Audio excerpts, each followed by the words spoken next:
Today, I'm going to be doing a rookie review of the Offensive Rookie of the Year, Tetairoa McMillan, 8th overall pick by the Panthers out of Arizona.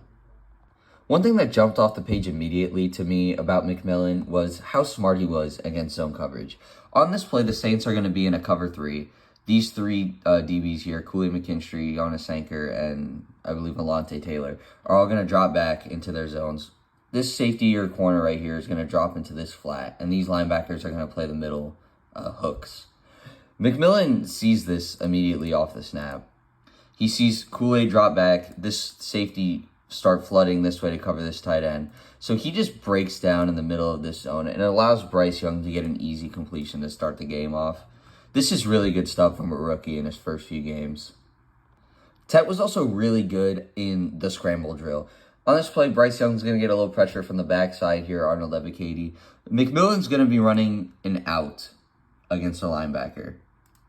So after he sees, obviously he's not open, and Bryce Young starts to scramble a little bit, McMillan automatically goes up the field and gets the linebacker to stumble. When the linebacker's stumbling and McMillan's in his blind spot, he's able to just cut back to the side to the corner of the end zone, and Bryce Young finds him for an easy touchdown. McMillan also showed a lot of nuance and understanding of leverage in his rookie season while he was running his routes. This is him on a post against Renardo Green here. He's going to be running a deep post with no safety help over the top. What I really like is at the top of this route, when he first gets to the point of contact with Renardo Green here, he gives him a little jab inside to get him to stop his feet a little bit. And then at that point, he's just able to run away and get easy separation for a touchdown.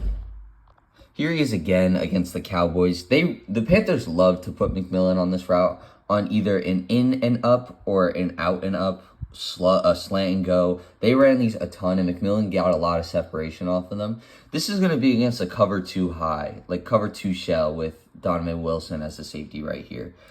McMillan gets by DaRon Bland because he's playing this flat right here.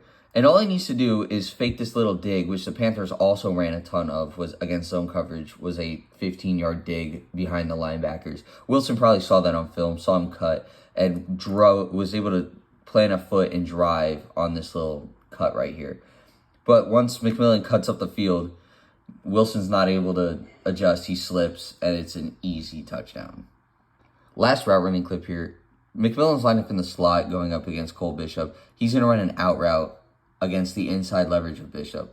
McMillan does a great job of taking a fake step in to get Bishop to slide a little bit more inside, and then planting his left foot here, and driving outside to get wide open, a lot of separation, and shows a little bit of his yards after catch ability too. McMillan also showed a lot of physicality, using his hands very well while he was running his routes. This is a good example going up against Jerry Jones against the Jaguars here. He's just able to push him out of the way, fight through the little hand grab of Jones, and he gets a couple yards of separation to get an easy completion for Bryce Young. With McMillan being a big receiver, he has a huge catch radius, and back shoulders were absolute money during his rookie season. This is a good example against Tyson Campbell. He fights through the little hand fighting here and is able to get his hands free for an easy completion. He was able to do this all year long. It didn't matter who he was going against. And to show he could do it against good competition, he's in the slot here going up against Christian Gonzalez, one of the best corners in the league. He's on a little slot fade here, and he does another great job adjusting for the back shoulder, and it's money. This is kind of a nitpick here, but McMillan was not very good in the beginning of his rookie season at blocking. He didn't show a lot of effort, and he didn't do a great job sealing defenders off when he needed to. This is a good example. This is going to be a screen pass here to Leggett, and McMillan doesn't seal his guy off to the outside, so Leggett has nowhere to go. He's not able to cut outside, so he's forced to go back inside to get to this DN, and they end up losing yardage here.